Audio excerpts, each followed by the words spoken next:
¿qué es lo que busca el diseño de bajo nivel? En general, ¿se acuerdan cuando hablamos de diseño? Por lo general, queremos decir diseño de bajo nivel, si no diríamos arquitectura de software. Y el diseño, la etapa de diseño en sí, ¿de qué se encarga?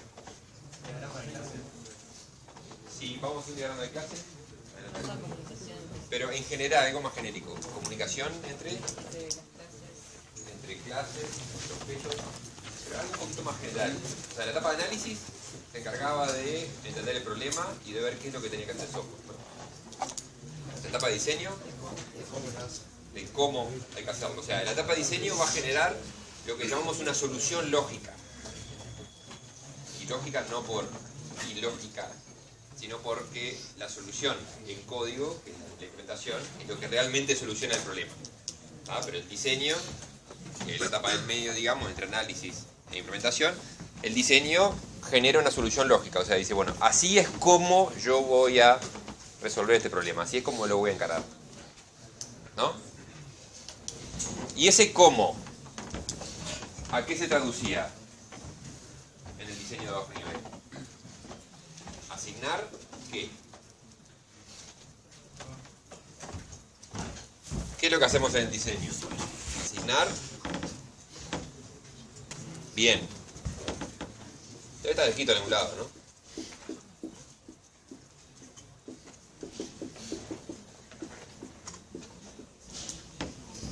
Responsabilidad. Asignar responsabilidades. Es una de las cosas que más hacemos en la etapa de diseño. Y por lo general estas responsabilidades se dividen en dos. O vamos a hacer tres. Asignar responsabilidades en diseño lo traducimos como asignar las responsabilidades de saber, conocer y hacer. ¿Qué es eso? Le vamos a dar, en la etapa de diseño le vamos a dar responsabilidades, vamos a asignar responsabilidades a objetos que van a hablar entre sí y se van a comunicar a través de mensajes para resolver cooperativamente un problema, que eso era la esencia de OOP. ¿Se acuerdan cuando arrancamos la primera clase viendo las pelotitas esas que se mandaban mensajes entre sí? ¿No? Y esos objetos tienen que saber cosas, conocer cosas y hacer cosas. Por lo general, que un objeto sepa algo, ¿qué quiere decir? ¿Qué tiene que? Atributos. O sea, su clase tiene atributos, por tanto ese objeto tiene un estado. ¿Qué era el estado de un objeto? Ya vamos a revolver más para atrás. El estado de un objeto es el valor de sus atributos y sus links en un estado de tiempo. Por tanto, que un objeto sepa algo quiere decir que su clase tiene un atributo. Un objeto persona puede saber su edad. ¿Sí? ¿Y qué quiere decir que un objeto conozca? ¿Conozca qué? ¿O a quién? A otro o a otros objetos. O sea, con links. Por eso, de hecho, estos están juntos en la PPT, si mal no recuerdo. A esta responsabilidad de saber llegamos asignándole un atributo a esa clase. Y a esto, ¿cómo le llamamos? Asignar un pseudoatributo. Muy bien, un pseudoatributo. ¿Y qué será la responsabilidad de hacer de un objeto? Un método. Que haga algo, o sea, que ejecute un método. O sea, que su clase correspondiente va a tener que tener un método para la operación que le están invocando a ese objeto. Entonces ese objeto después logra que se despache un método para la operación que le están pidiendo. Y así es como todos los objetos que hemos visto en la primera clase, ¿no? En las pelotitas, objeto 1, 2, 3, 4, a través de mensajes, que son invocaciones de operaciones, hablan entre sí para resolver un problema más grande. Y cuando empezamos el diseño, primero, en diseño de bajo nivel, ¿qué es lo que vamos a diseñar? ¿Qué es lo que tenemos que diseñar más exactamente? ¿El cómo de qué? ¿Cómo un usuario accede al sistema? ¿Cómo se comunica con el sistema? ¿A partir de qué arrancamos a diseñar? El modelo de dominio. Esos son los inputs, estoy de acuerdo. Los inputs es lo que nos devuelve el análisis. O sea, el modelo de dominio con restricciones, los diagramas de secuencia,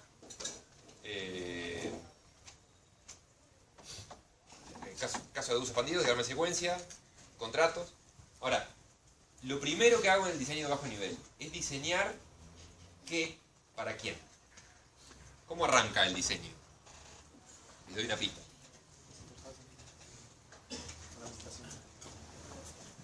La comunicación entre la lógica y el sistema. Entre la lógica y el usuario. ¿No? Ojo que el diseño en sí de la presentación no nos va a decir mucho. De la comunicación entre presentación y lógica, en realidad tiene el DCS que dice mucho de eso. O sea, el diseño va a empezar a diseñar ya dentro de la lógica. Ahí le piden algo. Cuando viene, Pero ¿qué es lo que empezamos diseñando? Diseñando qué para quién. Que fue de lo último que vimos la clase pasada. para una operación del sistema. Exactamente. Vamos a diseñar una solución lógica para cada operación del sistema. Vamos a diseñar una solución lógica, no en implementación, para cada operación del sistema. Y para eso me voy a valer ¿de qué tipo de diagrama?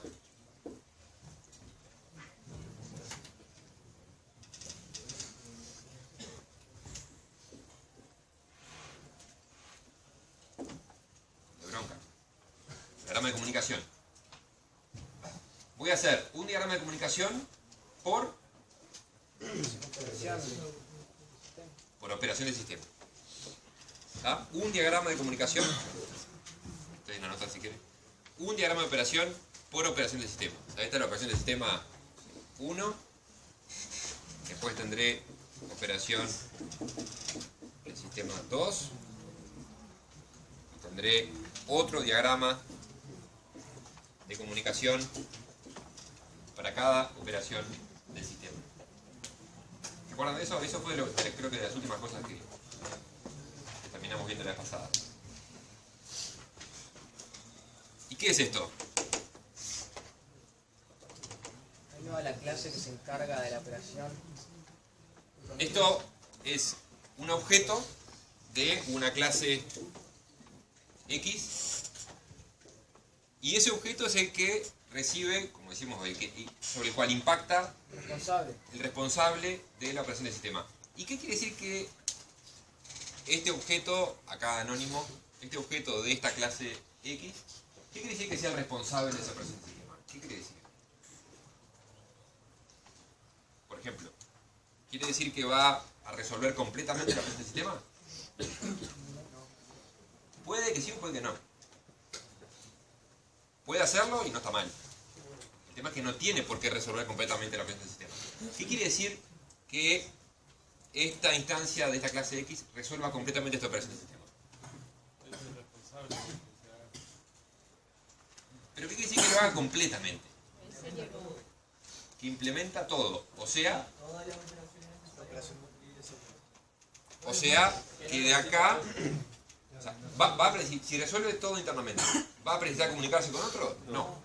Entonces, por ejemplo, ¿nos podría pasar que una operación del sistema quede así? ¿Podría pasar?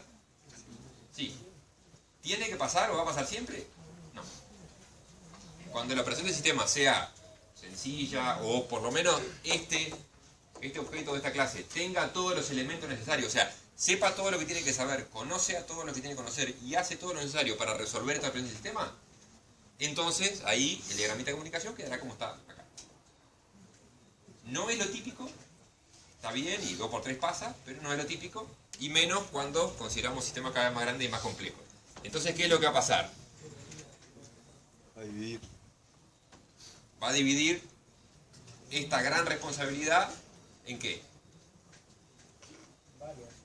En varias. O sea, eso al criollo, ¿cómo se dice? Esta operación del sistema termina siendo ¿qué? Termina evolucionando ¿en qué? En operaciones más chicas, tal cual. Que se las pide a otros. Acá habrá una operación 1, acá habrá operación 2, Ahí habrá otra instancia. Acá habrá otra instancia de otra clase. Acá podrá recibir parámetros. De hecho, habíamos dicho que, por ejemplo, era típico que una operación de sistema reciba, no sé, 5 parámetros, por ejemplo, por decir algo, y que use alguno internamente, por ejemplo, y después empiece a pasar a esas operaciones más chicas alguno de esos parámetros. ¿Sí?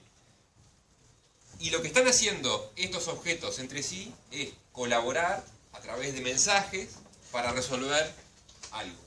Eso es la esencia de OOP. ¿Se entiende eso? Y es una aplicación de Divide and Conquer. O sea, esto es una responsabilidad grande y esto es una responsabilidad más chica que me ayuda a resolver esta responsabilidad más grande. ¿Sí? ¿Se entiende esto? ¿Seguros? ¿Y seguras? Puedo. ¿Desde dónde? ¿Le dije hola? No. ¿Divide and Conquer?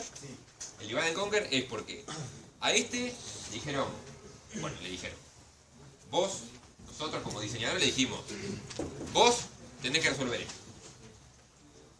Ok, ¿tengo que hacerlo solo? ¿Sí o no? No hay ninguna obligación. Bueno, entonces, si esta responsabilidad es más grande de lo que yo puedo hacer yo solo, hacer, saber o conocer, entonces necesito ayuda de otros objetos. ¿Ah? Entonces, por consecuencia, esta operación y esta otra van a ser más chicas, ¿sí?, que esta. Que van a ayudar para resolver esta operación. O sea que decimos que lo que estamos haciendo acá es asignar responsabilidad. O sea, cuando yo arranqué con el diagramita, estaba solamente con este objeto de tipo X. Pero dije, no, esta operación de sistema 1 es suficientemente grande como para que yo a este le pida esto, a este otro le pida esto. Entonces soy yo, como diseñador, el que está inventando esa interacción. OP1 y OP2 siguen siendo operaciones de sistema. No. No sigue siendo... Buena pregunta. No, y aclaración. OP1 y OP2 no son operaciones de sistema.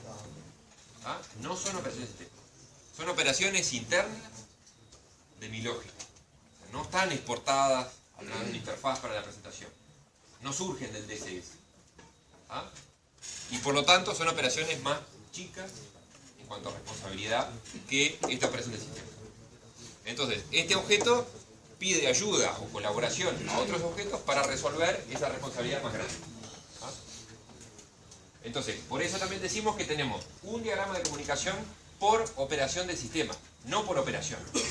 Porque estas son operaciones comunes y corrientes y no llevan un diagrama de comunicación. ¿Sí? ¿Se entiende? ¿Más preguntas? Es importante esto, ¿sí? Esto que estás diciendo de las operaciones, ¿puede ir de vuelta hacia la clase bis? ¿Esta? Puedo decir, por ejemplo, hacer así, que op3 sea un automensaje. Se puede. Se puede. Esto, de hecho, en el diagrama de comunicación, como herramienta de UML, es perfectamente válido. El tema es que el diagrama de comunicación, usado en el contexto de la metodología y en la etapa de diseño que usamos nosotros, a esto no le damos tanta importancia. No necesariamente está mal, pero el objetivo principal es encontrar operaciones en los demás. ¿Ah? Pero tampoco es que esté mal hacer una autooperación o un automensaje. ¿Está bien? Una pregunta. Sí. Esas operaciones o mensajes que le mandás a los demás objetos tienen que estar definidos en ese objeto. O sea, ese objeto lo puede hacer. No, es una buena pregunta esa. El compañero pregunta si estas... Voy a borrar esta para también no marear y porque no le hacemos foco a ese tipo de automensaje. El compañero pregunta si estas operaciones que surgen, como ese Divide and Conquer de la gran responsabilidad, si estas operaciones ya tienen que estar provistas por estos objetos. Y la respuesta es no. No tienen por qué. A mí se me puede acabar de ocurrir que op1 y op2 son la mejor forma de resolver opsys1. Se me acaba de ocurrir. Entonces se me antoja, por así decirlo, se me antoja que este sea el que le pida op1 a este.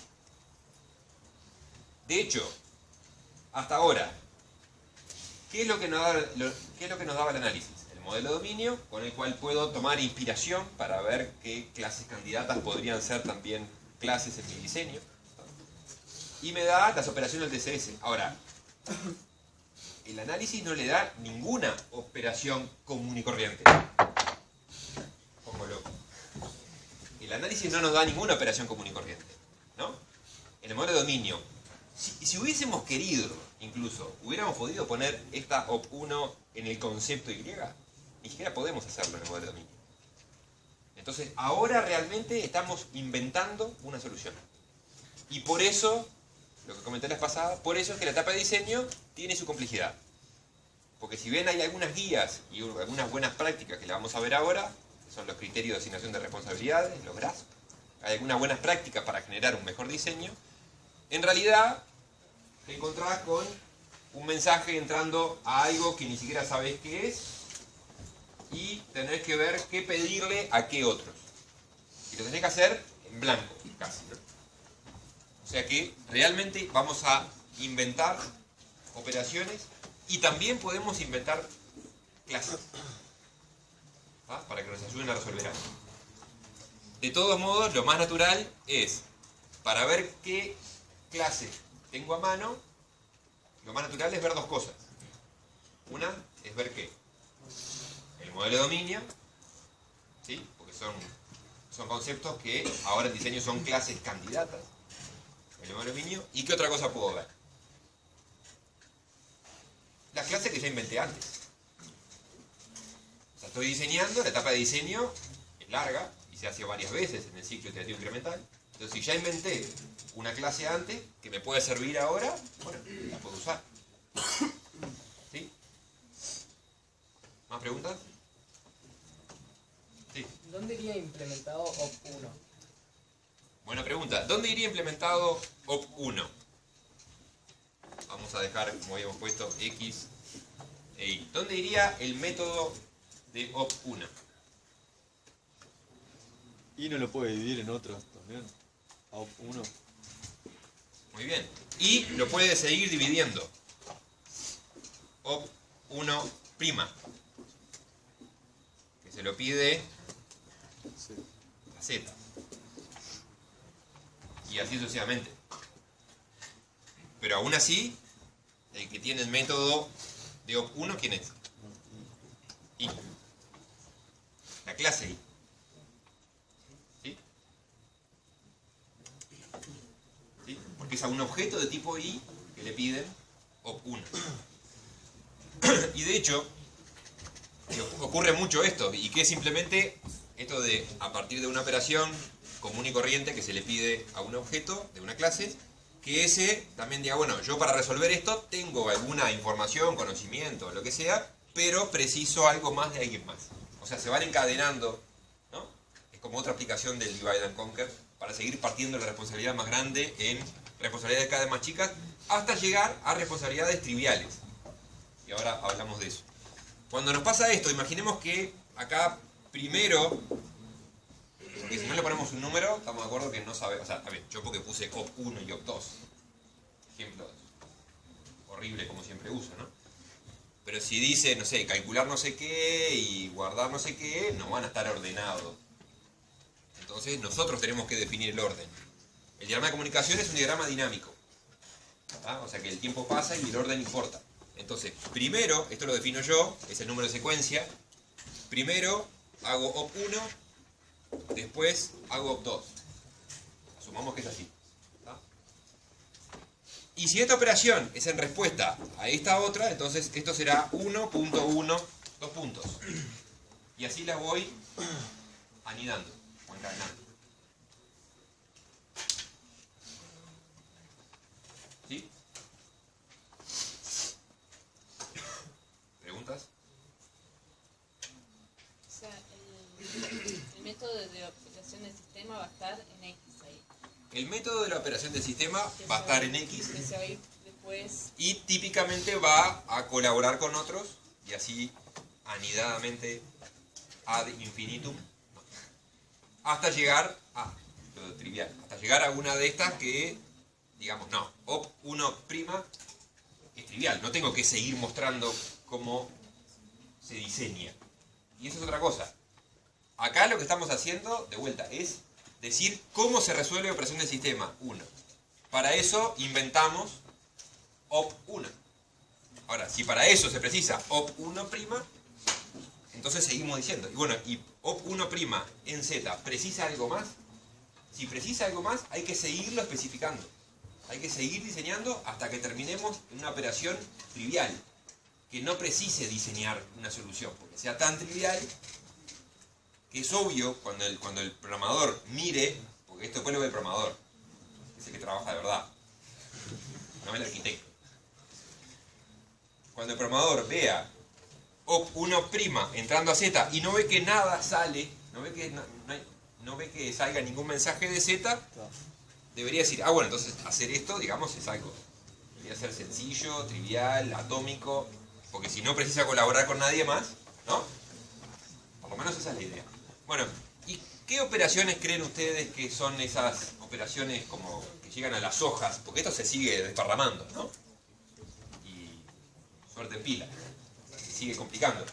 Pero ¿qué operaciones creen que son como las últimas que ya no requieren que salga ningún otro mensaje? ¿Cuáles creen? Consulta del cliente. Las operaciones propias de la clase, sí, pero ojo que para hacer esa operación podría internamente dentro de su método pensar a otras. Ojo, si acá estamos... A ver, y a ver si te comprendo. Si acá estamos llamando a una operación que ya fue diseñada en otro diagrama, ahí sí no tenemos por qué decir. ¿Tá? Acá yo capaz que puedo estar reutilizando op1'. Capaz que la diseñé hace 2 horas. Bueno, entonces ahí termino el mensaje, capaz que estaría bueno con una nota, por las dudas, para no valerse de la memoria, ni pensar que está incompleto, y decir, en el diagrama tal, está el diseño de op1'. ¿Está? Eso está perfecto. ¿En qué otro caso lo dejo así y no sigo diseñando? Exacto, si es un getter, un setter, eso lo asumimos como trivial. No voy a decir cómo se hace el getter o el setter. ¿No? ¿Qué más? Podría ser si es algo aritmético, lógico. Si haces algo aritmético o lógico, siempre y cuando este no requiera pedirle nada a nadie más. ¿Sí? O sea que hay también otro abanico, bueno, podría ser un destroy. El destroy es el destructor. Podría ser un create también. Ojo que el create podría también seguir pidiendo cosas, ¿no? En el constructor podemos hacer lo que nos ocurre, en el destructor también. Ahora, hay un caso que es interesante, y es que si esta operación no es... No, esta no debería ser el sistema. Es una operación común y corriente de esta clase. Si esta operación no es un getter, un setter y ningún create ni destroy sencillo, ¿no? Podría ser una operación bastante complicada, podría ser un cálculo larguísimo, etcétera, y muere acá y está bien que muera ahí, siempre y cuando Z no precise colaborar con nadie para resolver esa operación. ¿Entiende eso? Capaz que esta operación te hace un cálculo de 6 páginas de algoritmia, pero en esas 6 páginas de algoritmia, esta operación, o el método de esta operación, está totalmente resuelto en la clase Z. Y Z no necesita pedirle nada a nadie para resolver esas 6. Esas 6 páginas de algoritmo. Eso está bien. Eso está perfecto. ¿Y por qué está bien eso? Porque el diagrama de comunicación, uno de los objetivos que tiene es descubrir las operaciones, o sea, asignar las responsabilidades, o sea, descubrir las operaciones en todas las clases que sean necesarias. ¿Ah? Y acá yo ya descubrí la operación op1' en Z. Si no precisa hablar con más nadie, no hay ninguna otra más operación que descubrir. Entonces, muere ahí. Eso no quiere decir, y hoy dije trivial, no lo tomen como que siempre son unas tonterías estas operaciones que llegan a las hojas de este árbol diagramático. A veces son una tontería como un getter y un setter, a veces no, pero por lo menos quiere decir que no precisa colaborar con nadie más. Y eso también nos debería llevar a otra reflexión. Y es que el diagrama de comunicación, por lo tanto, no es que... Porque si acá adentro tengo misteriosamente 6 páginas de algoritmia que todavía no la descubrí, y está bien así, lo terminé el diagrama y está perfecto, me pone buena nota, ¿Ah? Y acá adentro hay 6 páginas de algoritmia que no las estoy describiendo. Entonces, el diagrama de comunicación no es un pseudocódigo. El diagrama de comunicación no es un pseudocódigo. ¿Ah? Y eso a veces lleva a confusión, porque en esta primera línea de decir divide and conquer, nos podemos imaginar una especie de pseudocódigo, ¿no? Llega esta operación, entonces en su método diría, bueno, primero llamar a esta, después llamar a esta, no sé, capaz que, y ahora después vamos a ver un poco más de notación, puede haber un tercer mensaje que es un loop, ¿sí? Que para eso usamos un asterisco, y ponemos la condición del loop acá, ¿sí? Op sería 3, que va a este, bárbaro, el objeto B, ¿sí? Vamos a borrarle esto para no marear. Entonces acá loopeo mientras que se cumple esa condición, ¿sí? O sea, le pido op3 dentro del loop mientras que se cumple esa condición. Acá adentro podría seguir colaborando o cooperando. Entonces, por lo menos en este primer nivel, o sea, estas operaciones que aparecen nombradas, yo me puedo imaginar una especie de pseudocódigo, pero eso es muy tramposo. Por eso que comenté recién, porque acá adentro, op1' podría requerir mucho pseudocódigo que no lo estamos poniendo acá porque no es el objetivo del diagrama de comunicación. El objetivo del diagrama de comunicación es agarrar la operación del sistema y diseñar una solución lógica mediante objetos colaborando entre sí, usando ese divide and conquer y descubriendo operaciones nuevas en objetos que ya existían o que los invento. ¿Ah? No es el objetivo de decirme el pseudocódigo de este método. Puede que de repente Z dependa de X. Porque Sí. así Acá podríamos seguirlo complejizando, ¿no? Como ahí sí ad infinitum. y Esto se sería puede complicar mucho más. imprescindible poner el orden de las operaciones. Para Sí, se no precisa hacer- poner el orden de la operación, sí. Y de hecho, lo que a veces puede pasar es que después hay otra operación. Sí. El paso cuarto es hacer op4, pero una sola vez. ¿Sí? Entonces, si es también a ese objeto de tipo B, lo puedo poner dentro de este link. Este es un link entre objetos. ¿Sí? Y si este precisa hablarle a este, al otro, o sea, ahí seguimos complicándola.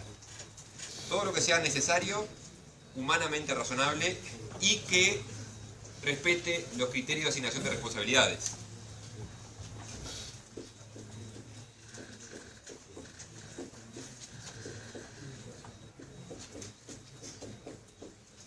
Criterios de asignación de responsabilidades, que en inglés le dicen GRASP, que son las buenas prácticas, que la vamos a ir viendo. ¿Preguntas?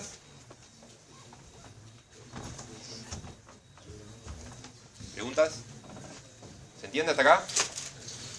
Esto es la esencia del diseño de bajo nivel.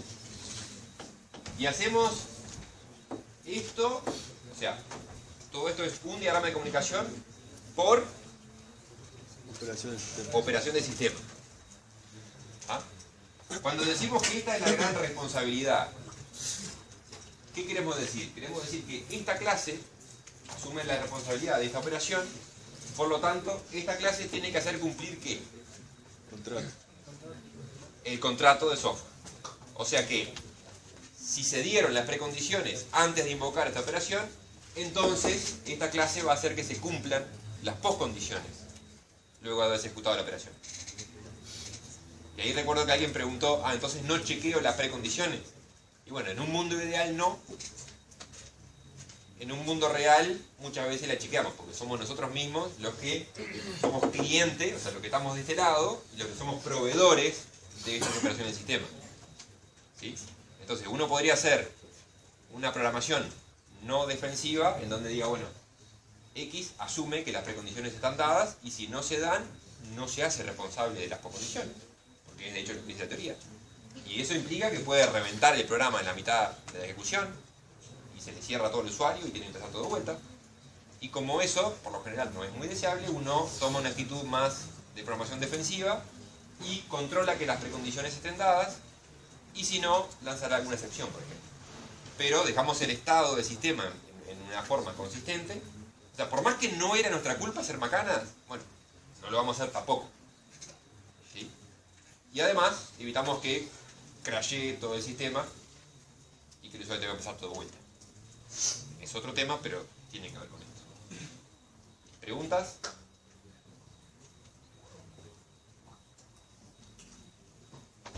Bueno, entonces, ¿qué cosas encontramos en cuanto a la notación de estos diagramas de comunicación, ¿no?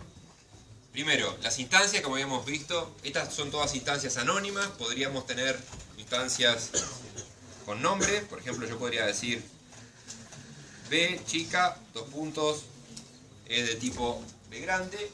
Y después en el resto del diagrama, cuando hago referencia a esta B, obviamente estoy haciendo referencia a esta misma instancia. Que es lo mismo que va a hacer después, tener algún puntero, alguna referencia a ese objeto. ¿Sí? Después vimos las etiquetas. ¿Sí? Es un diagrama dinámico, o sea que el tiempo pasa. Las etiquetas dicen en qué orden se invocan esos mensajes entre objetos. Después vimos el loop, que se usa el asterisco junto con una condición. Y lo que va acá, esta condición, y que de hecho se llama guarda, ¿sí? Que va entre paréntesis recto, es la guarda, o sea, una condición. Lo que va ahí no tiene que ser estrictamente algo formal. ¿Sí? No tiene que ser algo formal. Puede serlo o puede no serlo. ¿Ah? O sea, de vuelta, volviendo al hecho de que el diagrama de comunicación no es un pseudocódigo, no tienen por qué empezar a poner acá una expresión lógica o compleja que no se entienda. Tiene que entenderse. Podemos poner, no sé, mientras i sea igual a 1 punto punto algo, y esa i no va a estar definida, no va a ser algo súper formal. Lo importante sí que se entienda y que sea consistente. ¿Puedes ponerlo como en las condiciones de DSS que de repente eran mientras no se agregan más productos o demasiado? Es una buena pregunta. La primera pregunta es si podemos poner como las condiciones del DSS, que ahí era casi literalmente escrito. Bueno, yo diría que esto es un pasito más, pero que sigue sin ser pseudocódigo. Y bueno, y sé que lo que digo es medio amplio, y bueno, quédense en la cabeza para cuando practiquen. Otra cosa que puede aparecer es un número de mensaje con una condición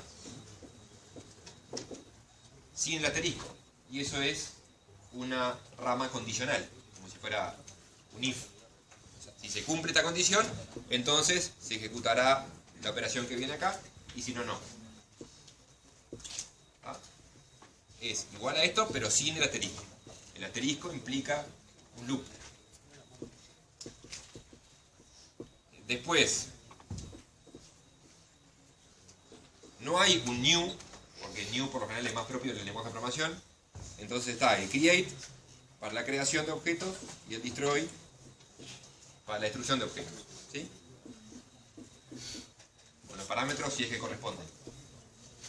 Acuérdense que esto no es un lenguaje de programación, es un lenguaje de diseño y debería después poder mapearse a cualquier lenguaje de programación orientado a objetos. ¿Ah? Entonces no decimos new, decimos create y eso traduce a new o a new o a new. Yo quiero hacer un loop de un for, por ejemplo, que dure 50 veces. ¿Cómo lo marco? ¿Un loop de un loop? No, o sea, un for. No tengo una condición de salida, solo tengo una condición de que se repita. Ah, y ponés, por ejemplo, i igual a 1 a 50. Y si querés, podés usar la variable iteración adentro. Pensé que era un loop adentro de un loop que empezás a anidar asteriscos.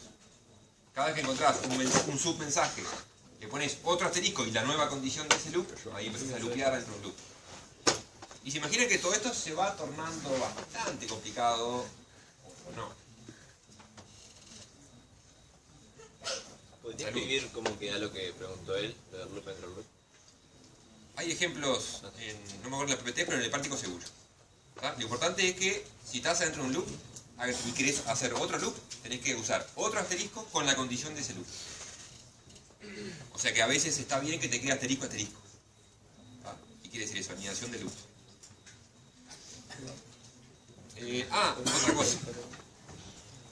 ¿Qué pasa si veo un mensaje así? borré los 2 puntos y el subrayado. ¿Está bien? ¿Está mal? ¿Qué significa? ¿Qué sentido tiene hablarle a algo, a una instancia, si se quiere, pero que no está dibujado justamente los 2 puntos subrayados, que es lo que hace, es lo que lo hace una instancia? ¿Qué significa eso? No lo vimos. Como sé que muchos de ustedes leen antes de venir. ¿Pero qué creen que es? Lo de punto subrayado es cuando decimos que esto es una instancia de, ¿no?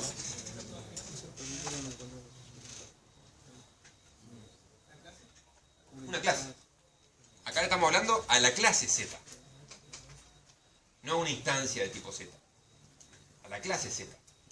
O sea que esto, ¿qué será? Una operación De clase. Una operación de clase. ¿Tiene sentido eso? Sí.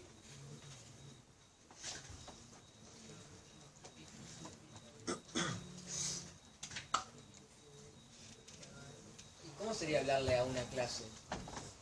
No estoy entendiendo. Me ocurren bromas tontas. Hablarle a una clase quiere decir invocar una operación de clase. O sea, llamar a una operación estática. Que queda más claro en el caso de C++. O sea, tenés, yo qué sé, un atributo estático, por decir algo, y tenés una operación estática que te sirva para hacer algún cálculo sobre ese atributo o lo que fuese. Bueno, acá podés llamar a una, podés anotar, podés dibujar cómo se llama una operación de clase. O sea, cuando veas que está el nombre de la clase, el signo y el 2 puntos subrayados, quiere decir que todo lo que le llegue son llamadas a operaciones de clase. Operaciones estáticas, en el caso de... Y si quieres llamar también a operaciones de clase y estáticas de Z, deberías hacer otro. Tenés que hacer otro Z, o sea, así, y acá le pido no sé qué. Esto es de instancia y esto es de clase.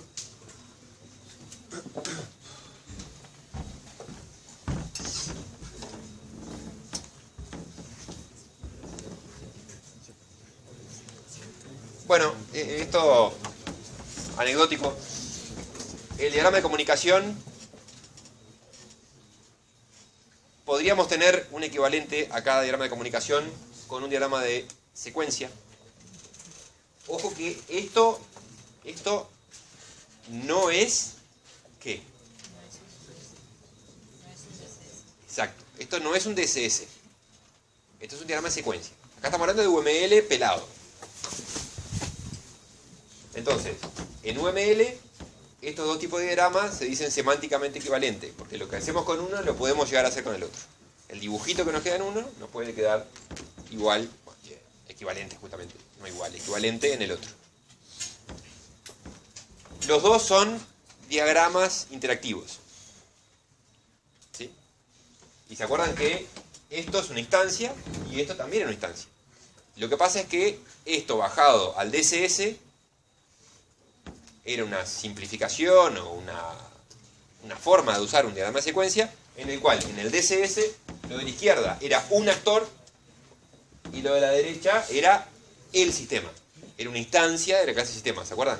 Que análisis asume que todo está metido en caja negra sistema y por tanto para hablarle y para pedirle algo, como que la presentación lo único que tiene que hacer es obtener esa instancia de la clase sistema y hablarle. ¿Ah? Entonces era el macaco de este lado y 2 puntos subrayado sistema.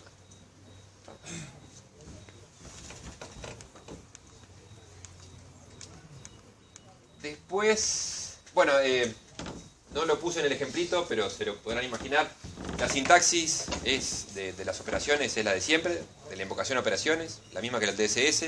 Por lo tanto, pueden poner el tipo de retorno y el nombre de lo que retornan acá y después usarlo en un mensaje subsiguiente, ¿no? Por lo general, si uno...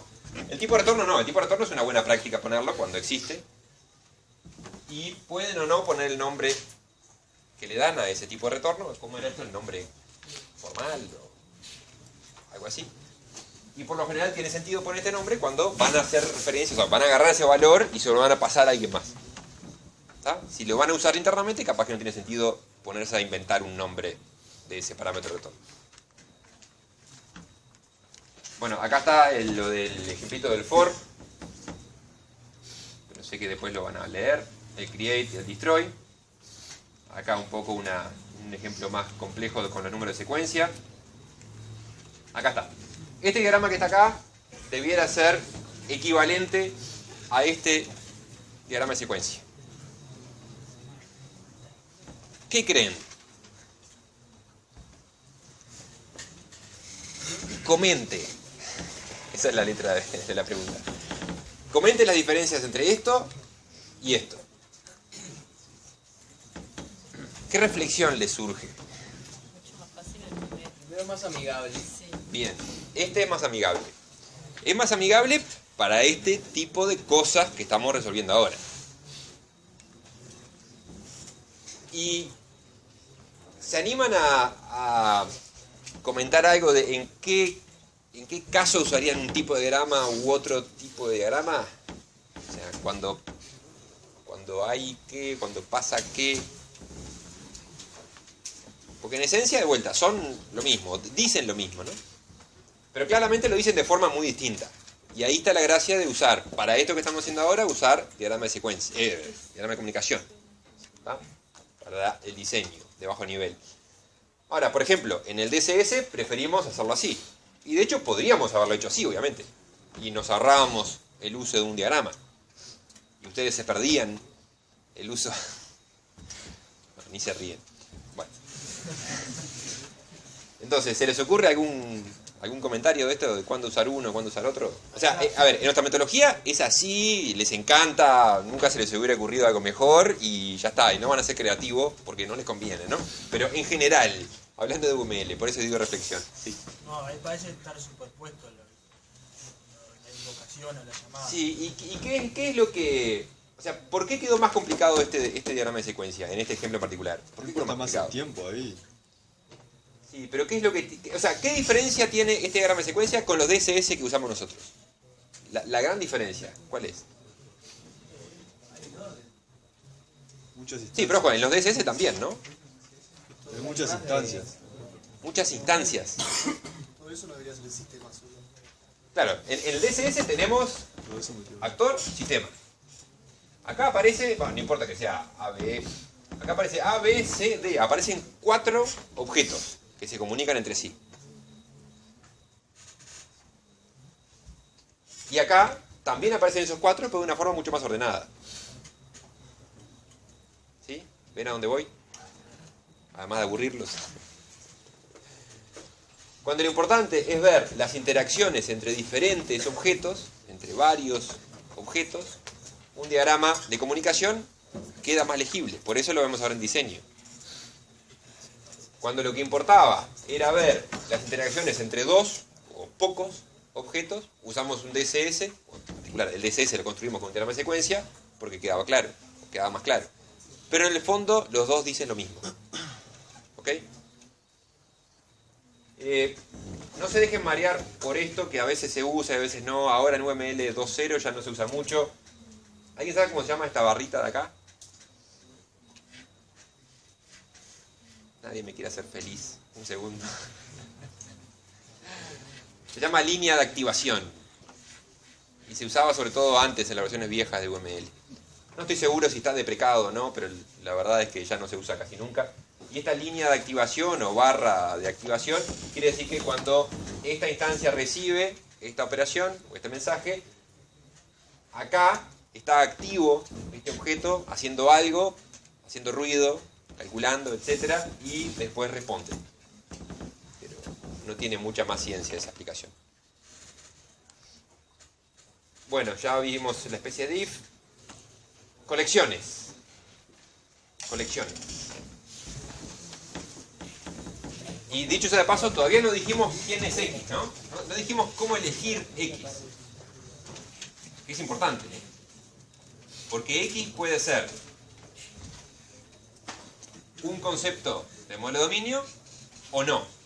Y es más, muchas veces estas clases que reciben el impacto de esa operación de sistema, muchas veces no son ningún concepto de modelo de dominio. ¿Tá? Pero vamos a ver que hay un grasp, hay un criterio de asignación de responsabilidades que nos ayuda a definir quién es esta clase que recibe la operación de sistema. Entonces, cuando estamos dibujando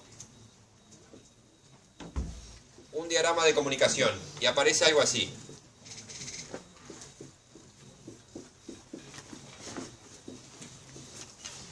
y cuando estamos dibujando un diagrama de comunicación, estoy siendo casi despectivo con el diseñador, porque dibujarlo, después de mirar un poco más estas PPTs en su repaso habitual de camino a casa, el problema no es dibujarlo, el problema es que se te ocurra. ¿Está? Bueno, esto que está acá se llama una colección o, como dice ahí, multiobjeto. Y ven que la diferencia es como esa sombrita que tiene, ¿no? También se pone como instancia y acá se pone el tipo que estamos coleccionando. O sea que, ¿qué es esto? Una colección de objetos de tipo empleado. ¿Sí? Lo importante a tener en cuenta es que esto es el contenedor. ¿Sí? Esto representa el contenedor. No le estamos, cuando le hablamos a esto con cariño, cuando le mandamos algún mensaje a esto, ¿sí? Le estamos hablando al contenedor, no le estamos hablando a cada uno de los objetos contenidos. ¿Pero el contenedor va a tener sus operaciones? El contenedor tiene operaciones, pero son, por lo general, totalmente independientes de los objetos que contiene. Entonces, al contenedor, justamente, dado esto que les digo, ¿qué le podré pedir? Le podré pedir, por ejemplo, esto parece el sí, no, pues no, en la primera siempre hay que decir que no. Le podré pedir calcular los sueldos de los empleados. Cuando esto es un objeto colección, un objeto contenedor de otros, no va a tener ni idea de lo que son empleados, de hecho. De última fue tipado como empleado, pero tampoco va a conocer que tienen un calcular sueldo internamente cada empleado. No lo va a saber. Entonces, a este objeto colección, ¿qué cosa le podré pedir? Agregar, eliminar, si un objeto pertenece o no a esa colección. O sea, es el tab colección. ¿Sí? Si está vacío o no, iterar, ¿no? O sea, dame el siguiente, al cual estoy parado ahora. Y no mucho más. Entonces, cuando le hablan a un multiobjeto, recuerden que le están hablando a ese contenedor. ¿Sí? Al objeto contenedor. No le están hablando, como dice por ahí más adelante, este mensaje no es como un broadcast a todos los objetos empleados que están acá adentro. No es así. Por lo tanto, este tipo de mensaje que se le pide a un multiobjeto son esos 5 o 6 operaciones básicas que se le pide a cualquier colección, para mantener la colección y para recorrerla.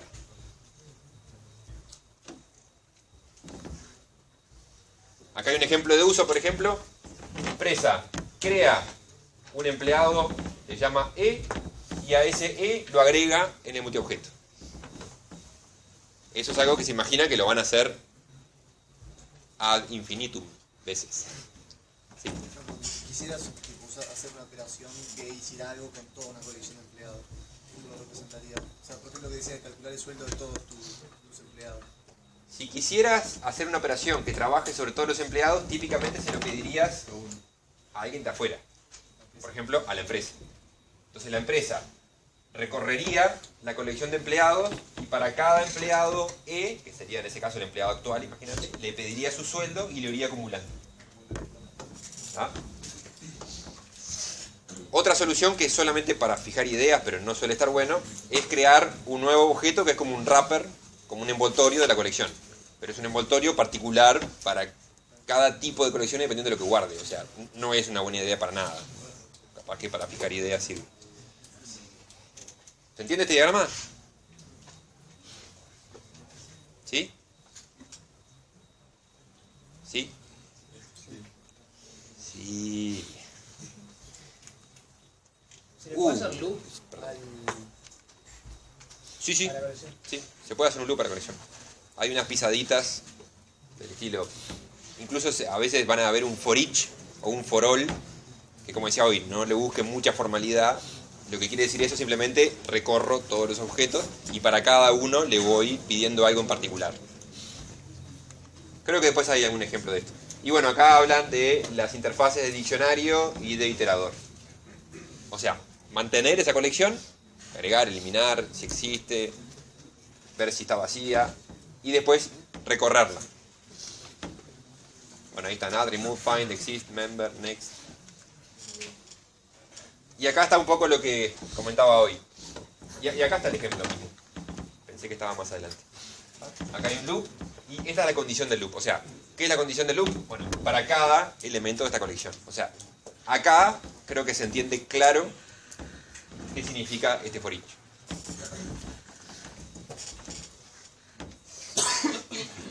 Esto está bien y esto está mal. ¿Y por qué está mal esto? Imagínense que si lo hicieran así, ¿qué tendrían que hacer?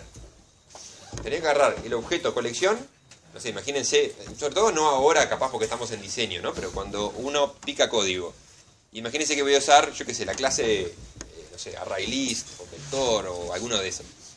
Tendría que agarrar esa clase y decirle, bueno, ahora vos tenés que saber qué es getTotal.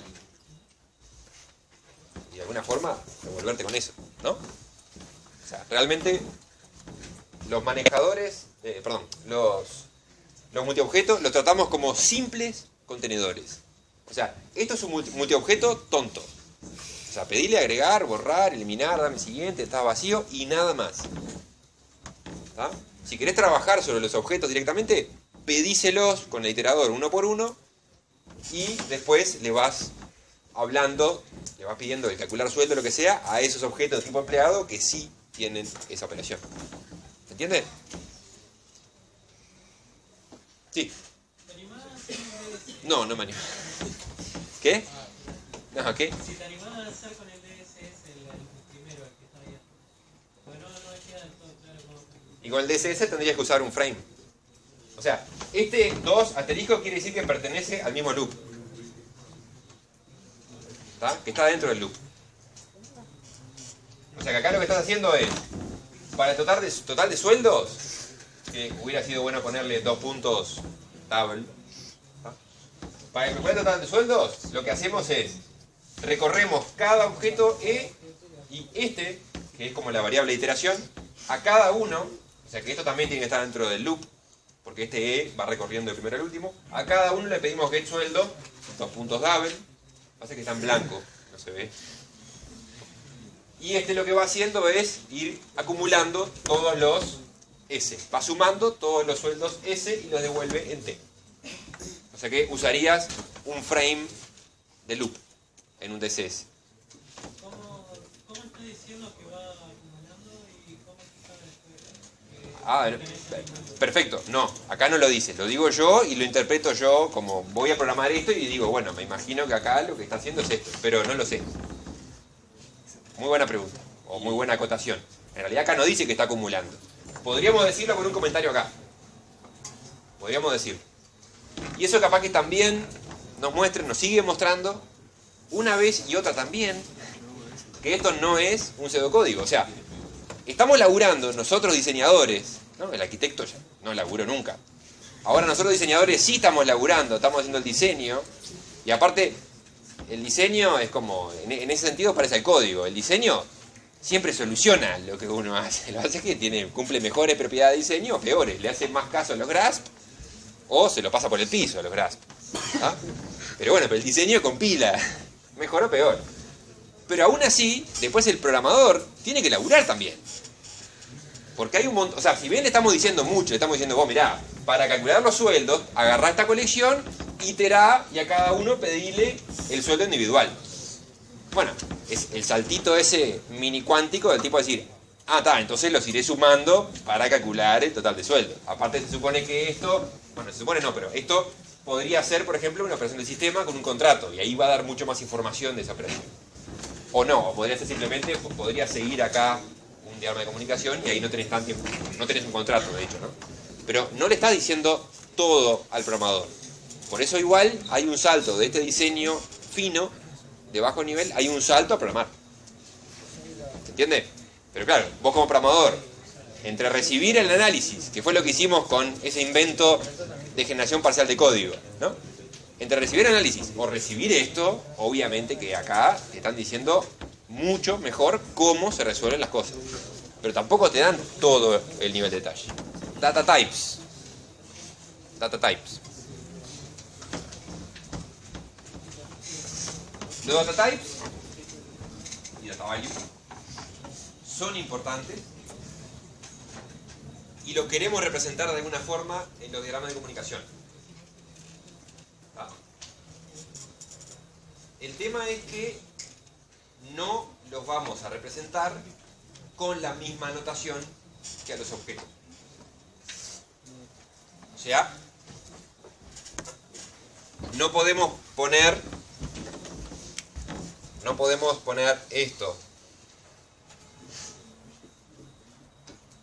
dt, dos puntos, yo qué sé, data empleado. Esto no lo hacemos en un diagrama de comunicación. ¿Está? ¿Por qué? Porque le estaríamos dando el estatus de objeto. Y no es lo mismo. Data value no es lo mismo que un objeto. ¿Está? Antes que saquen fotos mías escribiendo un data value en diagrama de comunicación. Ahora, ¿cómo los representamos? Pero sin representarlos explícitamente como si fueran instancias. Bueno, o como parámetros, o como retornos, o como comentarios. Y eso es lo que dice acá. Y a ver, tómense un minuto para leer esto, porque capaz que si yo me pongo a explicarlo todo, demoro más y gasto más saliva y los mareo más.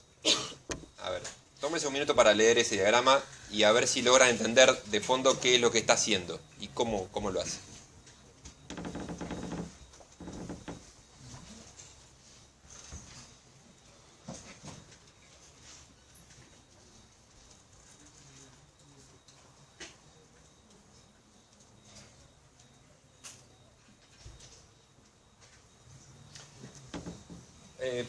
Un paréntesis nomás, ahora me doy cuenta que nunca les comenté esto de set de algo y es lo obvio, es que devuelve una colección de lo que está acá. Y usamos set para no casarnos con ninguna implementación concreta, ni de ArrayList, ni de vector, ni de array, ni nada. Decimos set, como diciendo un conjunto de. Capaz que ya lo vieron en los DSS, pero si no se encontraron con eso, quiere decir devuelve una colección de cosas.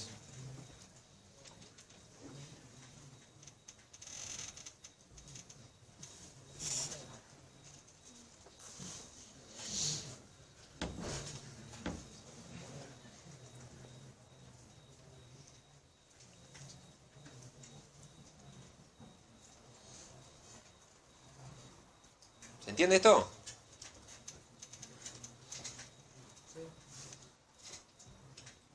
¿Precisan 20 minutos más?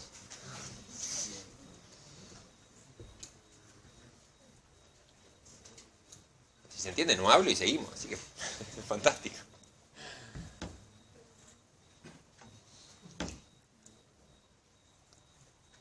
¿Alguien se anima a comentar el cuentito un poquito rápido de qué es lo que hace esto? ¿Cómo se lee esto?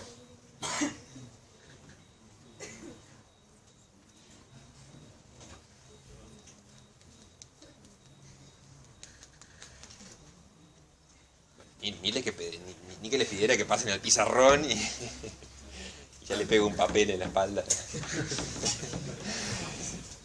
A ver, alguien que cuente un poquito cómo se lee esto. ¿Qué le están pidiendo al objeto tipo venta? Sí, en criollo, ¿eh? Aparece la operación del sistema operar tomando el producto. Ajá. Precisa un conjunto de data producto. Va a devolver. Precisa no, va a devolver. Porque si precisaras sería... Ahí va. Va a devolver va a devolver todos los... Va a devolver todos los productos. Precisa quiere decir va a retornar eso. Perfecto. Precisa retornar eso. Bien. Perdón, ¿por qué no devuelve producto? para el resto. ¿Por qué no devuelve producto y devuelve data producto? Para afuera dijimos que íbamos a... Porque habíamos dicho que para la presentación devolvíamos data types y no objetos posta de la lógica, ¿no? Posta. Perfecto, sí. Que alguien decidió esto, después vamos a ver que hay un grasp que nos ayuda a decidir eso.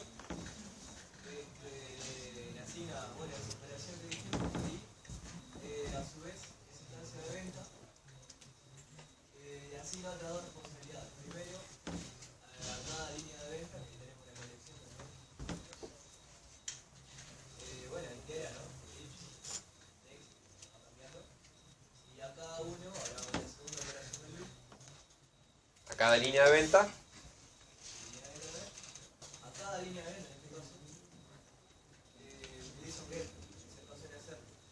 Conseguí cada data producto muy parecido al anterior. Ahí va. Noten que esto no es un get trivial, ¿no? No es un getter trivial. Y por eso también ameritó a que se lo diseñara. ¿Sí? Este es un getter, en realidad no es un getter. Este es un get para obtener un data value, para hablar bien, un data value de esto. Entonces, para crear el que crea el data value es este, que es el comentario que está allá abajo, ¿no? Crea el data producto D a partir del precio P y la cantidad o el código C. O sea que esto te devuelve el data producto actual y este los va acumulando en una colección. ¿Sí? ¿Se entiende? O sea, tenemos que devolver todos los productos de la venta. Tenemos que devolver todos los productos que fueron vendidos en esa venta. Entonces vamos a las líneas de venta y para cada una vemos su producto, devolvemos un data producto y ese data producto es acumulado porque hay que devolver un set. O sea, como hay muchas líneas de venta, hay que devolver todos los data productos de esa venta. Y ahí ven cómo se usan los data types. ¿Sí? Acá se usan en el retorno. Acá lo construimos con un comentario y damos todos los datos necesarios para construirlo. Acá, después de construirlo, se lo devuelve y acá se lo acumula. Y dado que hay muchos, bueno, toda esta construcción está dentro de un for, dentro de un loop, digamos. ¿Sí? Viste que ahí tienes un set, o sea, una colección. Sí. ¿Se puede de alguna manera especificar ahí que vos lo tenés que agregar? Por ejemplo, usando add. ¿No? No, porque si le pones un add, va a ser a una colección de data values. O sea, estarías representando los data values.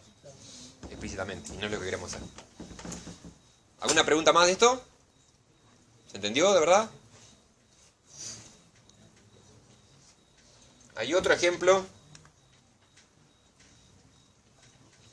que también usa una pisadita ahí de for all dt, es una pisada.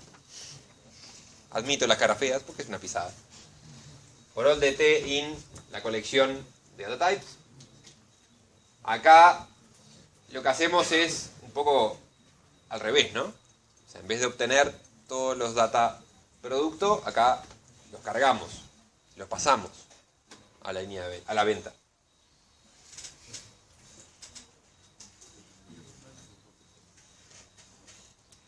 Y después acá lo que mostramos, o sea, el objetivo de esto, más allá de mostrar algún ejemplito de diagrama de comunicación, acuérdense que era ver cómo representar indirectamente los data types. Y acá también otra forma es que podemos usar el operador de punto para acceder a un miembro de ese data type. dt.precio, por ejemplo. Y ese precio se lo pasamos, esto es como el inverso, ¿no? Se lo pasamos a especificación de producto.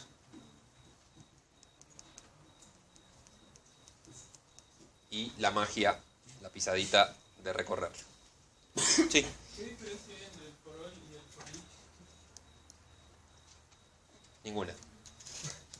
Poné for each, dp, in call dp. ¿Algo más? Ya son unos expertos en diagrama de comunicación. Sí. La diagrama sería una colección a la derecha Que le agrega... No, porque ojo que esto es un agregar en mi objeto de línea de venta. Y estoy diciendo que voy a hacer esto para cada data producto que me pasan acá. Lo que vamos haciendo con el diseño de bajo nivel es, como dije hoy, diseñar un diagrama de comunicación para cada operación del sistema. ¿Va? Eso muy fácilmente llega a un punto en el cual estamos como los caballos, o sea, metiéndonos en el detallecito de qué datos tiene, si tiene le pido un getter a esto que me calcule, o sea, me meto en el punto y coma del diseño de bajo nivel. Entonces, qué fácil perderse, es fácil perderse el panorama general. Por ejemplo, es fácil olvidarse que hace 2 días, cuando había empezado a diseñar, bueno, estamos más optimistas, hace 2 horas, cuando había empezado a diseñar, capaz que diseñé algo muy parecido, que lo podría reutilizar ahora. O agarrar y parametrizar un poquito y usarlo las 2 veces. Bueno, ese tipo de reutilización no es trivial, no es nada trivial, porque de vuelta, vos estás totalmente enfrascado, enroscada en el diseño, mini diseño de bien bajo nivel de este pedacito recoveco dentro de una gran operación del sistema. ¿Ah? Y bueno, y peor cuando hay varias personas diseñando. ¿Ah? Entonces, ¿qué es lo que dice esta PPT? Es algo que es tan obvio como poco útil, y es decir, bueno, trata de cada tanto de levantar un poco la cabeza y de ver si ya tomaste decisiones en el diseño que las podrías reutilizar ahora. Nada más que eso. Así te sirve, ¿no? Sí. La idea al final sería reconocer los patrones después. Más o menos. O sea, porque vamos a ver patrones de diseño, pero en realidad esos patrones no son un patrón que nosotros hayamos hecho. Por ejemplo, no es que yo diseñé de cierta forma y de repente digo, ah, mira, veo un patrón, entonces no va tanto por ese lado. Va más por ver un problema que alguien ya se lo solucionó y es identificar el problema y decir, pues, esto ya lo resolvieron estos 4 capos, uso proxy y me olvido. No es tanto de un patrón sobre mi diseño. ¿Qué quiere decir grasp? ¿Qué quiere decir grasp? Tampoco una alegría, ¿verdad?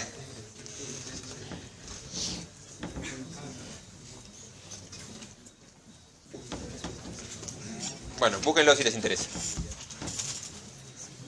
Ya me calenté. Criterio de asignación de responsabilidades. En inglés se llama grasp. ¿Por qué será?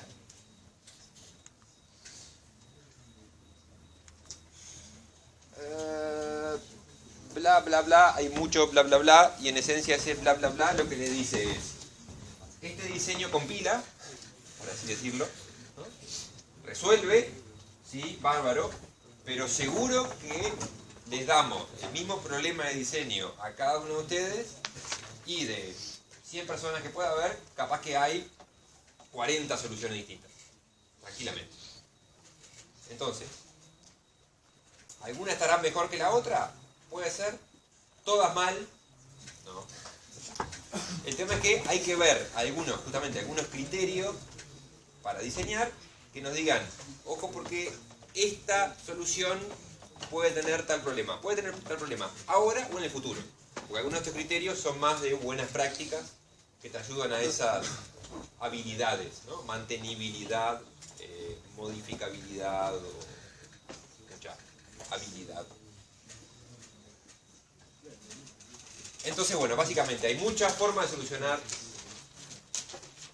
una responsabilidad del sistema, pero algunos diseños van a estar mejores que otros.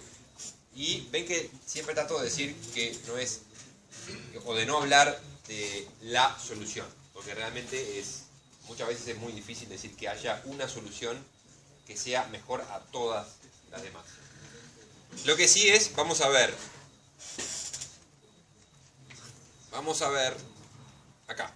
vamos a ver estos 6 criterios de asignación de responsabilidades que cuando lo tengamos claros nos van, por un lado, a ayudar a dibujar estos diagramas, un poco, tampoco es que les dicen exactamente qué es lo que tienen que hacer, y por otro lado, a ver si una solución es mejor que la otra con respecto a cada uno de ellos.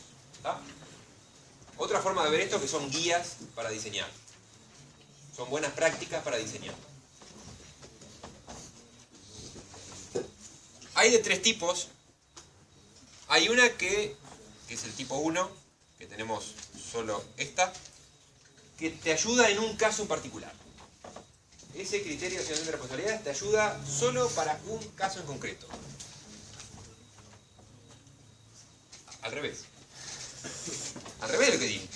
¿Está? 1 sobre lo que dije. El tipo 1 te ayuda en todo momento. El tipo 2, que está acá y acá, te ayudan en un caso concreto. Y el tipo 3 son buenas ideas, buenas prácticas a tratar de controlar siempre.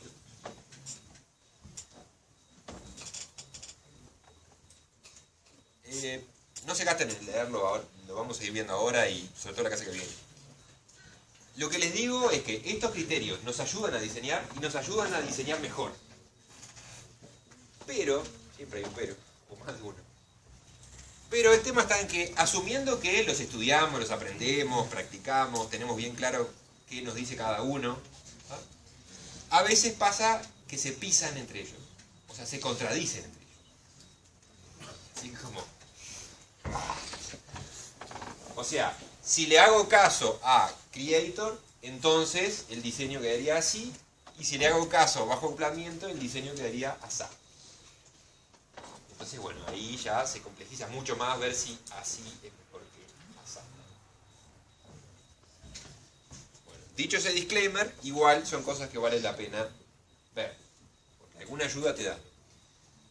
Sobre todo, el primero que vamos a ver es lo que habíamos quedado un poco cortados hoy. Y es el último. Y es, ¿a quién le asignamos la responsabilidad de recibir, de impactar, de tener la operación del sistema? Y ahí tenemos el primer grasp que nos dice, controller te ayuda a definir quién va a ser el controlador. ¿Ah? Y justamente el controlador es la clase que recibe la operación del sistema. ¿Y qué es lo que nos dice controller? Nos dice básicamente que la clase que va a recibir la responsabilidad de darle un método a la operación del sistema, por lo tanto, hacer cumplir el contrato de software, primero, puede ser una clase que ya exista como clase candidata en el modelo de dominio, o puede ser una clase aparte, una clase inventada para esto. Pero más importante aún es que esa clase tiene que ser la misma para todas las operaciones ¿de qué? Sea cual sea, que puede ser que ya exista, que fue descubierta en el modelo de dominio, o la inventamos ahora, pero tiene que ser la misma a lo largo de todas las operaciones del sistema de... ¿De dónde vienen las operaciones del sistema? De ese caso de uso. ¿Dónde las descubrimos? El caso de uso. ¿Dónde descubrimos las operaciones del sistema?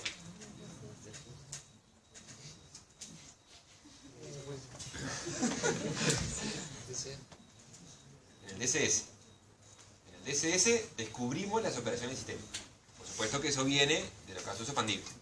Y las operaciones del sistema, después que las descubrimos, las organizamos en interfaces del sistema. ¿Sí?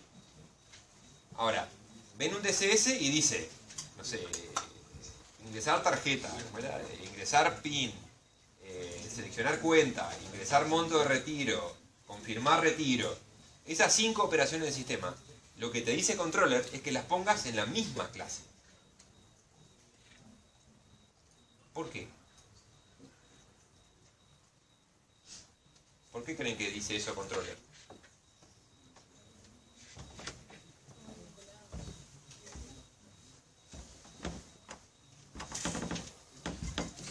¿Parece tener sentido?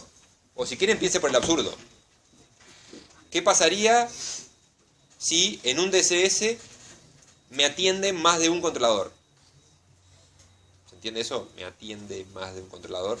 O sea que la primera operación del sistema la atiende una clase X, la segunda una clase Y.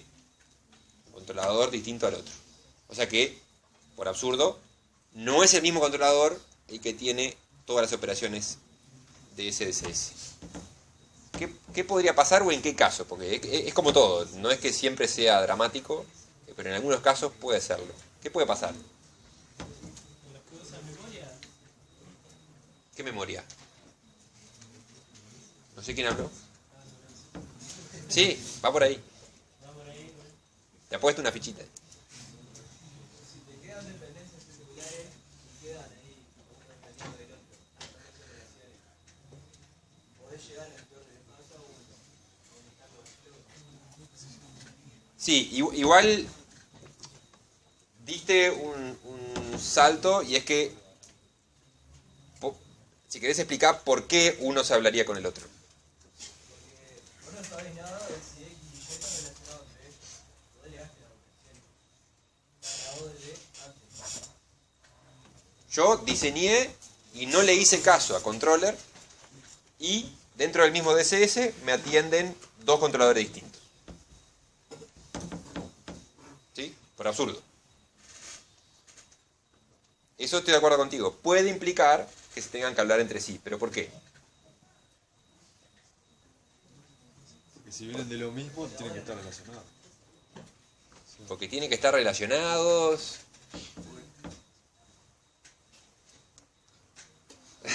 Te pongo el láser acá. Está bien. A ver. En un mismo DCS podías tener que tenías el tema de memoria, tenías que acordar las cosas que pasaban. Tenías que acordarte de las cosas que pasaban. Cuando dice memoria, ¿qué memoria? ¿La RAM? ¿Qué es la memoria en el DCS? ¿Qué memoria en el DCS? Pues ya van dos que dicen lo mismo. ¿Será por ahí la respuesta? ¿Qué es la memoria del DCS? Es que las operaciones guardan datos para Los datos que va recordando. operaciones que vienen de... Exactamente. Perfecto. Perfecto. La memoria, primero, ¿se acuerdan? Disclaimer, pero hipótesis. Los DCS pueden manejar memoria del sistema o no. ¿Sí? Los DCS pueden manejar memoria del sistema o no. Cuando un DCS maneja memoria del sistema, ¿qué quiere decir?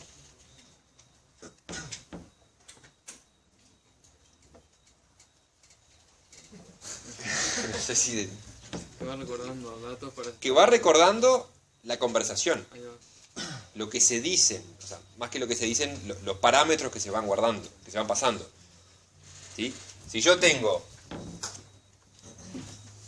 Hacemos un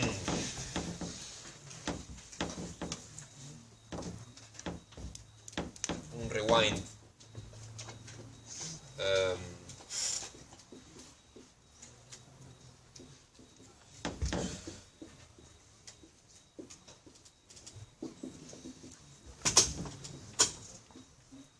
Yo tengo una operación de sistema que dice, no sé, login, ingrese su nombre y pongo nombre, apellido, password, bla, bla, bla. ¿Ah? Estoy haciendo una reservación aérea, algo que típicamente involucra muchos pasos. ¿Sí? Otro más acá, otro más acá. Cuando llego al confirmar, ¿no? Confirmar el carrito. ¿Nos pide todo de vuelta? No lo recuerdo. No. Es más, le damos confirmar y por lo general, no que sé que siempre sea así, pero está perfecto, o puede estar perfecto, es decir, un confirmar sin más. No diciendo, bueno, sí. Y de hecho, lo ven ustedes, ¿está de acuerdo? No sé, en imputar a tarjeta de crédito el pasaje, la compra, no sé qué. Sí, y checkout. Y ahí, clean caja. Y vos no le decís, acordate que soy yo, que mi nombre es este, mi tarjeta de crédito es este, y yo pedí el vuelo para tal día, tal así. No, ya lo sabe. ¿Y cómo lo sabe? Porque tiene memoria del sistema. Entonces ponemos acá una notita y decimos, el sistema recuerda bla bla bla. ¿Se acuerdan de esto? Ahora sí se acuerdan. Lo importante es que ahora se lo acuerden. La memoria del sistema. Y de hecho, nosotros les pedimos que pongan DSS con memoria. Ahí dice memoria. Acuérdense de la gráfica de calidad del teórico versus tiempo. ¿Tá? Digo que el DSS es con memoria. Digo en qué paso se tiene que acordar de qué, el sistema. O sea, acá se acuerda del nombre, apellido y password. Acá se acuerda de los datos de la tarjeta de crédito, no sé. En algún paso no. En algún paso no tiene por qué acordarse de nada. De hecho, también puedo decir, bueno, en el confirmar, libero la memoria del sistema. Se puede poner. Eso es práctico en lenguaje de programación en donde hay que acordarse de liberar la memoria dinámica. Por ejemplo, no en, que Java lo van a ver en TPROG, si Dios y la energía les permite. Entonces, esto es memoria del sistema. Es que el sistema se vaya acordando de la conversación, de qué fue lo que se fue conversando entre el actor y el sistema. ¿Tá? Entonces, si no tengo memoria del sistema, contrólenme porque cuando digo esos booleanos, después me equivoco. Si no tengo manejo de memoria en el DSS, ¿cuán grave es que me atiendan diferentes controladores? A priori no tiene por qué. Ahora, si sí tengo memoria del sistema y me atienden varios controladores. Imagínense que esta operación, bueno, no tengo mucha forma de representarlo con UML decente, pero imagínense que esta operación, no intenten esto en su casa, lo maneja el controlador 1. Y esta operación que está acá, la maneja el controlador 2. Y este le dice a esta clase, ¿no? Sí, compro. ¿Qué compras? Bueno, ya fuimos hablando y fuimos manejando memoria, pero claro, es este el que tiene la memoria del sistema, no este. Entonces, ¿qué tendría que hacer este? Empezar a pedirle, vos sos también el que atendés este DSS, bueno, ¿y hay memoria del sistema? Bueno, entonces dame el contexto para yo poder agarrar y confirmar y hacer el checkout de carrito. Y empezarían a hablarse entre sí y entre todos los controladores probablemente. No parece una buena idea. ¿Se entiende eso?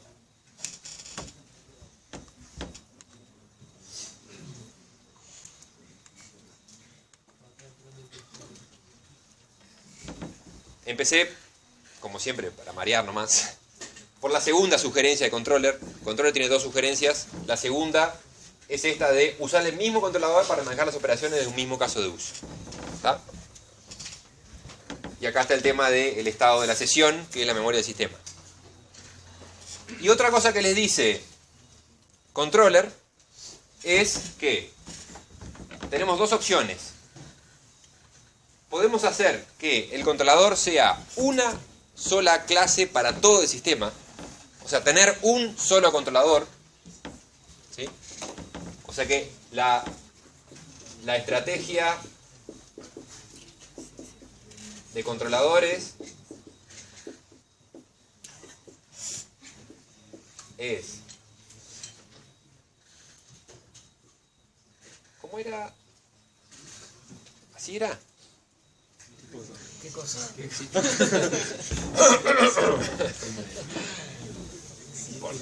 Tener uno solo. Veo que es posible recibirse y olvidarse la parte de las matemáticas. Son útiles igual. Tener un solo controlador. Esto es un solo controlador para todo el sistema. ¿Está? No importa, no busquen ni quieran denigrarme con sus conocimientos de matemáticas. Un solo controlador para todo. Opa. Para todo el sistema. ¿Está? Un solo controlador para todo el sistema. O si no, un controller, como dice ahí, por caso de uso, que se llama un use case controller. Esta sugerencia del graph controller te dice, bueno, vos podés tener un solo controlador para todo tu sistema. En ese caso te conviene que se llame, ¿cómo se llama la clase? Sistema, o no sé, si estamos haciendo el taller mecánico, se llama taller o algo así, que capaz que no tenía que existir en el modelo de dominio incluso. Pero es una sola clase y todas las operaciones, llamémosle sistema, todas las operaciones del sistema caen en esa misma clase. Es como hacerle caso al análisis, ¿no? Más o menos. Es como el análisis decía, hay una clase sistema que tiene todas las operaciones del sistema. Bueno, hagámoslo así. ¿Ah? ¿En qué casos creen que eso es razonable? Un sistema que hace pocas cosas, digamos. En un sistema que hace pocas cosas, en un sistema chico. Porque cuántas operaciones... A ver, por más que sea el controlador y suene arquitectura de software, es una clase. ¿Está? Y una clase, ¿cuántas operaciones es razonablemente humano? O por lo menos está bien, no humano, para un programador. ¿Cuántas operaciones puede tener? Un par de decenas, pero ya cuando decimos, no sé, si tengo 100 operaciones en el sistema, ya creo que no compro un sistema que tenga cualquier clase con 100 operaciones, ¿no? Está bien, todo es relativo, pero cuando empezamos a sospechar, por lo menos. Entonces, esto será razonable en algún subconjunto bastante chiquito de los casos, porque justamente toda esta metodología, insistimos que es para sistemas de gran porte y de complejidad. Pero bueno, puede pasar esto. ¿Ah? Lo que parece más razonable es que pase esto, que por el tamaño y complejidad del sistema que vamos a construir, tengamos un controlador para cada caso de uso. ¿Sí?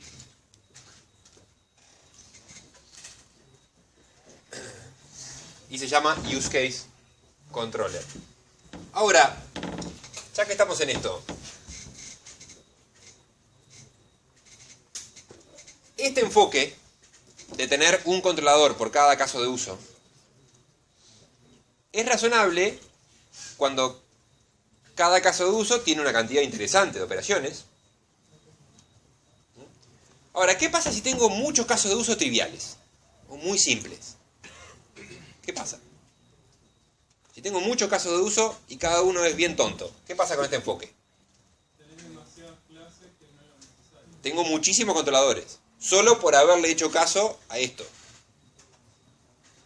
¿No? Tengo un montón de controladores y cada uno tiene... Porque, a ver, no sé si ya les pasó en las decenas de ejercicios que han hecho de DCS, pero perfectamente nos puede quedar un DCS con 2 operaciones, o una, ¿no? No está mal. Entonces, ¿qué pasa si tengo muchos casos de uso así? Bueno, acá tengo que pululan controladores triviales casi. Bueno, hay una tercera vía en el medio que es como un híbrido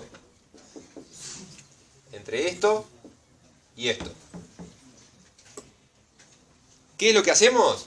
Es agarrar casos de uso y agruparlos. Agrupamos temáticamente o agrupamos por funcionalidad casos de uso. Por ejemplo, agregar usuario, modificar usuario, eliminar usuario, listar usuario, imprimir usuario. Tendría que haber parado en el tercer ejemplo, ¿no? O sea, no parece tener sentido darle a cada uno un controlador.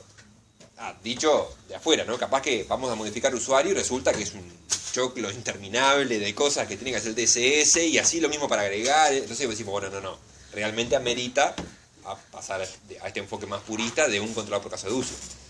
Pero muchas veces el enfoque más razonable es algo entre medio. O sea, agarramos casos de uso, los agrupamos y tenemos un controlador para un conjunto de casos de uso relacionados, por favor, ¿no? Y ahí es donde está un poco el gris.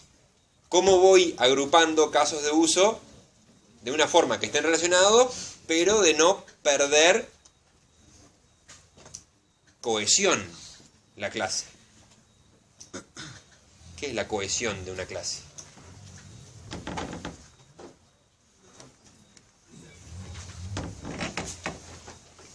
Otro grasp.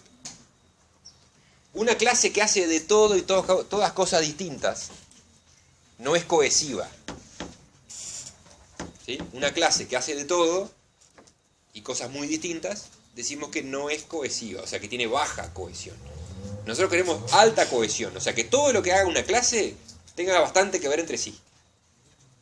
Entonces, hay que acordarse de ese criterio cuando tomamos el enfoque híbrido de casos de uso, de controlador de casos. Porque no dejan de ser clases, ¿no? O sea, si yo agarro solamente por agrupar y que no me queden muy chiquitos los controladores, tampoco es la idea. Porque si no agarro un caso de uso de, no sé, de loguearme con uno de, no sé, imprimir, que capaz que no tiene nada que ver. Y bueno, ya que estamos, llamamos logueo impresión. Sí, compila, ¿no? El diseño ese, pero claramente, bueno, por lo menos vamos que claramente eso no tiene nada que ver una cosa con otra. Entonces no es una cosa tampoco de agrupar así nomás esos conjuntos de casos de uso. Tienen que estar relacionados. En realidad acá aparece solamente la versión más simple de esto, que es 1 para todo el sistema, o 1 por caso de uso, y más adelante en las PPTs está el enfoque híbrido. ¿Ah? Porque además, a ver, falta poquito. Además lo que vamos a hacer después es, a cada caso de uso, mapearlo con una interfaz del sistema. O sea que además, o de paso, si ya agrupamos bien las interfaces del sistema en la etapa de análisis, que lo podríamos haber hecho, capaz que ya adelantamos y ya podemos imaginarnos cuál es la estrategia del caso de uso a usar, de controladores, perdón, de controladores. Porque por lo general tenemos una relación 1 a 1 entre un controlador y la interfaz del sistema con las operaciones del sistema que él mismo resuelve, obviamente. ¿Sí? Entonces, agrupar controladores de caso de uso también se relaciona muchísimo con agrupar operaciones del sistema en interfaz del sistema. Y después hacemos que el controlador ese implemente, obviamente, la interfaz que tiene las operaciones del sistema que él implementa. ¿Sí? Bueno.